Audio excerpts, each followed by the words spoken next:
What we're going to be doing today is talking about the trig ratios of any angle. And we can do that by relating the angle back to the coordinate plane.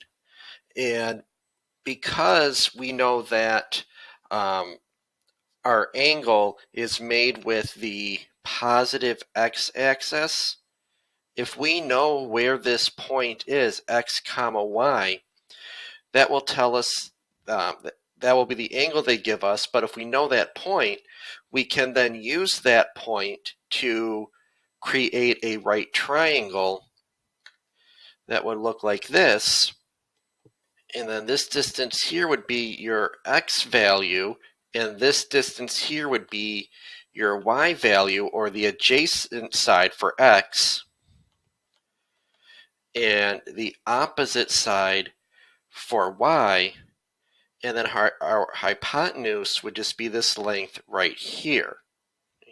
Because the angle we're actually going to be looking at is right here, because it's going to have the same values as this bigger angle here, and we just have to account for the quadrant. So by relating that back over here to our trig functions, sine is the opposite over hypotenuse, but in this case, it's going to be y over r, where r is actually the hypotenuse calculated using the Pythagorean theorem, or you could think of it as r as a radius on the unit circle. And then cosine would be the x value over over r. Tangent would be the opposite over adjacent, so y over x. Cotangent will be tangent flipped. Secant is going to be cosine flipped, and cosecant is going to be sine flipped. So by figuring out that point, we're able to, or by being given that point, we're able to figure out these trig functions. So let's look at example 1. It says let negative 2 comma 9 be a point on the terminal side of an angle in standard position. Determine the exact values of the 6 trig functions. So what's actually happening is the point 2 comma negative 9. We don't need to know where it is exactly, but we know it's going to be in quadrant 2. But our angle is like this. So then we make this triangle where this distance is negative 2, and then the vertical distance is 9. So then to get that r value, the hypotenuse of this right triangle, we would do 9 squared plus negative 2 squared equals c squared, or the hypotenuse squared. So it gives us 85, because negative 2 squared is positive 4 plus 9 squared. Okay, so we get that the hypotenuse here is a square root of 85. So then we can write out our trig functions, knowing that this is a square root of 85. So the sine is going to be the opposite over the hypotenuse, so 9 over the square root of 85. And we know we can't have that, so we're going to multiply the top and bottom by the square root of 85. And that will give us 9 times the square root of 85 over 85. And the cosine, negative 2 over the square root of 85, which again, we're going to multiply the top and bottom by the square root of 85 to get negative 2 times the square root of 85. And then tangent. Tangent is opposite over adjacent, so negative 9, sorry, not 9 over negative 2.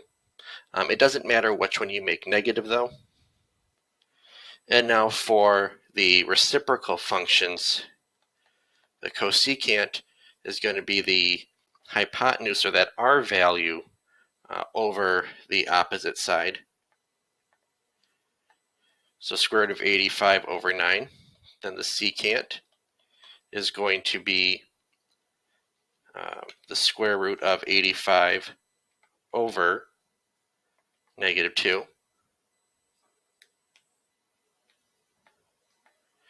And then the cotangent is going to be -2 over 9.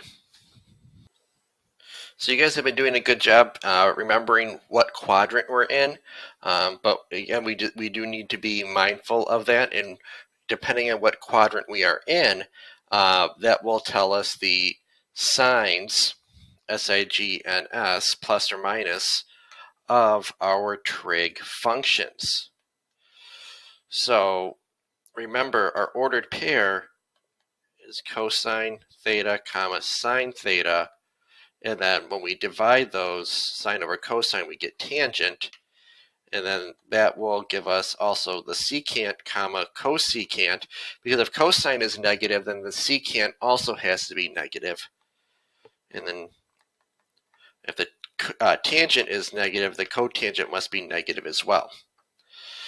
So in quadrant 1, everything is positive.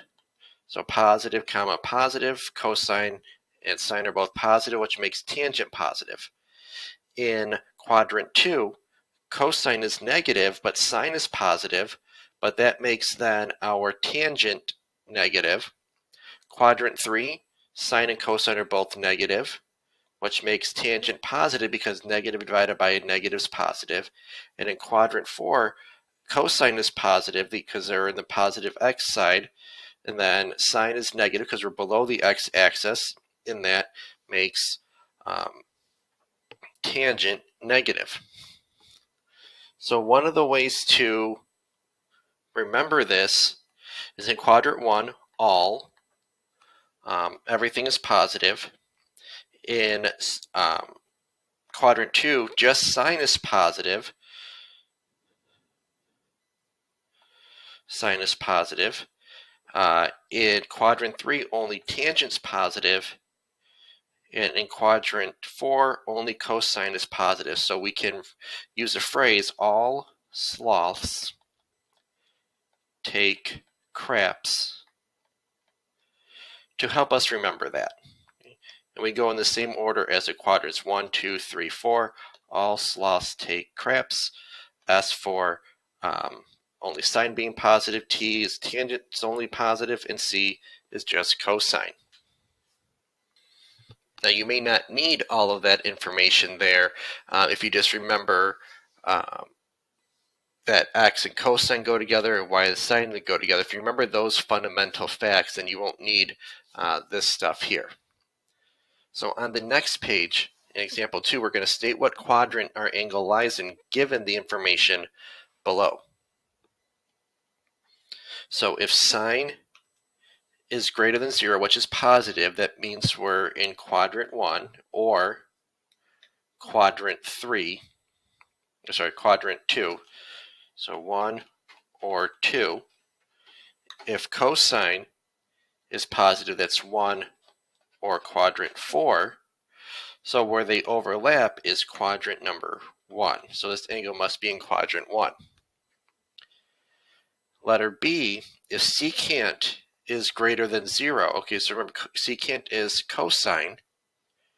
1 over cosine, so secant is greater than 0. That's either quadrant 1 or 4. And if cotangent's negative, that's quadrant 2 or 4. And they overlap in quadrant number 4. So this angle must be in that quadrant.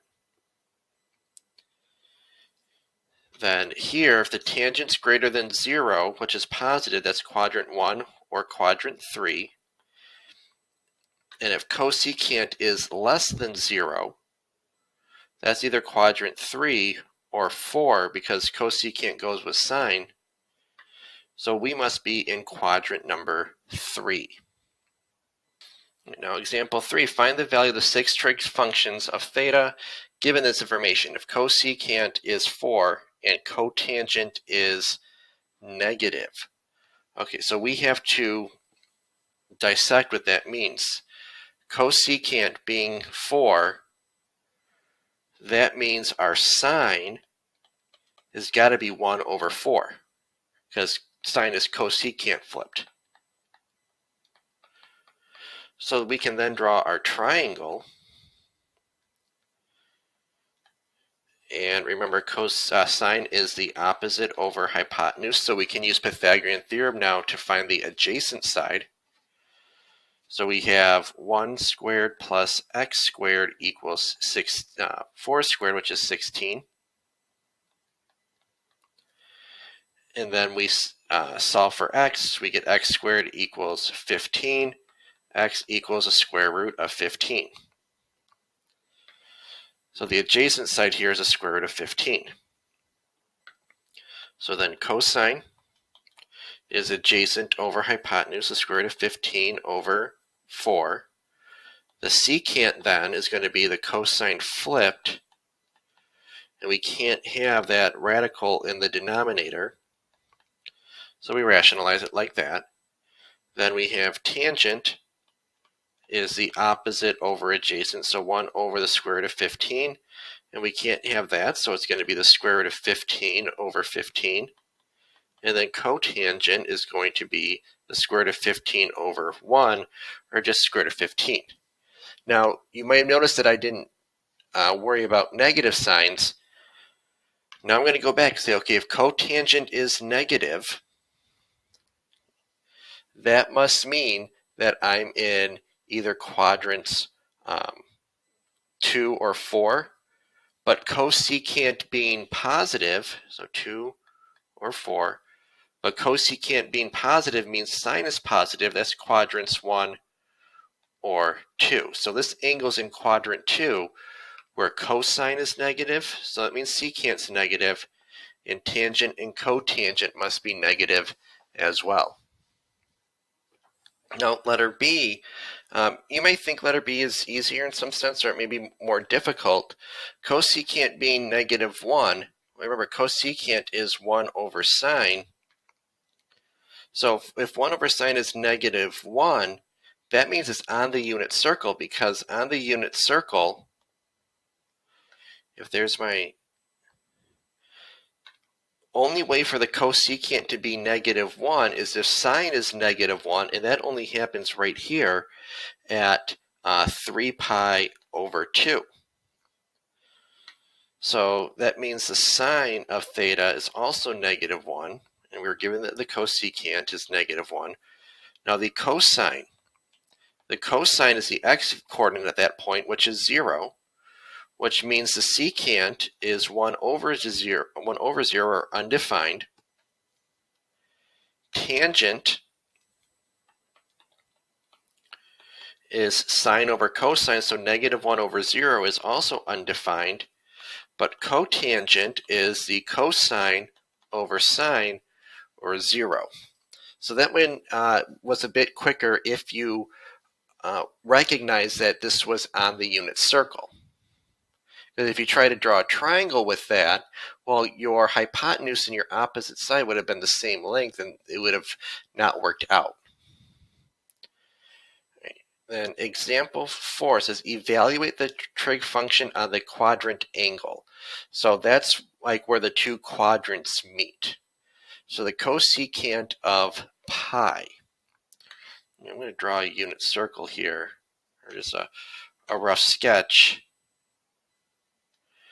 Pi is right here. The coordinates of pi are negative 1 comma 0. The cosecant is 1 over sine.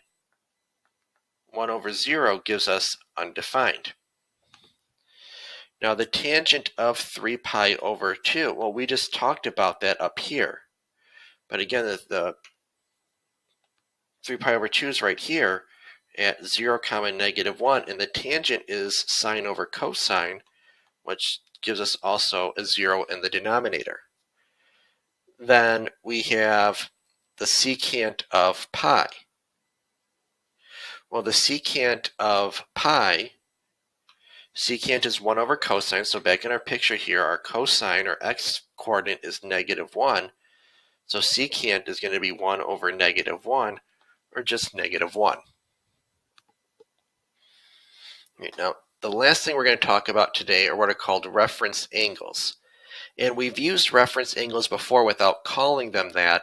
Like when we talked about the 30 degree or the pi over 6 family, The reason why all those angles have the same x and y coordinate, but the signs are different, is because they all have the same reference angle of 30 degrees. And that's what a reference angle allows us to do. It tells us that, hey, if any angle that has the same reference angle, then all the trig functions are going to behave the exact same way, except the signs, positive or negative, will be different. Now, the reference angle is the angle to the closest x-axis, the closest x-axis. So here, if the angle is in quadrant 2, the reference angle is actually outside of the angle. This is our reference angle, but this right here is our angle measure. But in quadrant number 3, our reference angle is actually part of our bigger angle measure.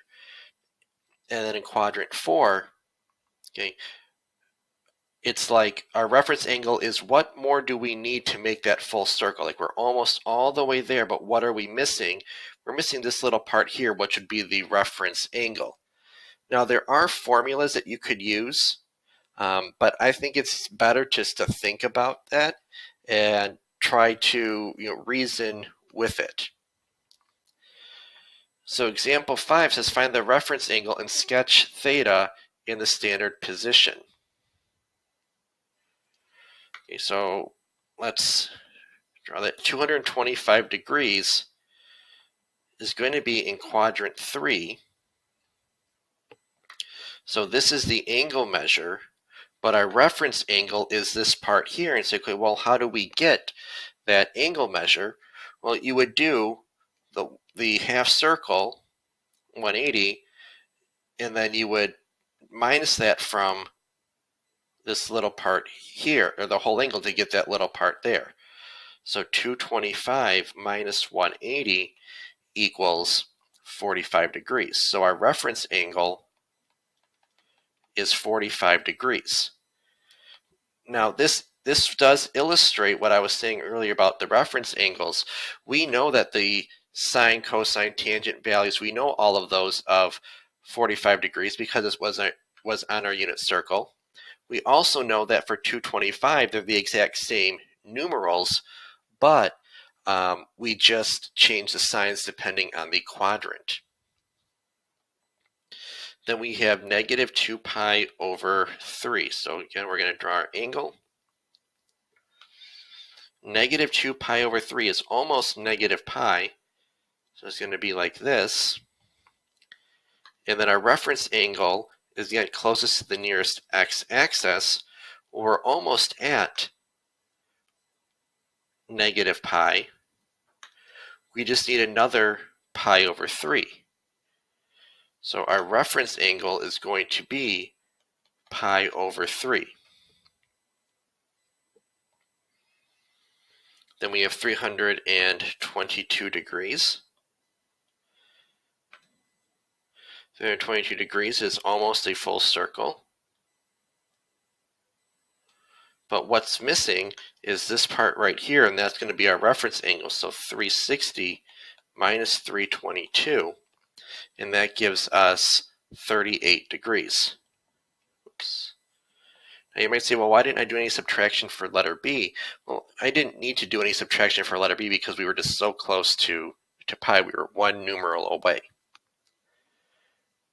Now, letter D, it says 2.5, not degrees. There are no pi radians. So when we draw this, we have to figure out where 2.5 radians are in decimals. You could convert that to degrees, but we know that a half circle is pi. So this is going to be in quadrant 2 because it's bigger than 90 degrees or bigger than pi over 4, which would be about approximately 1.57. Sorry, pi over 2, approximately 1.57. But it's less than pi because we know pi is 3.14. So to 3.14 minus 2.5, and that will give us our reference angle in radians.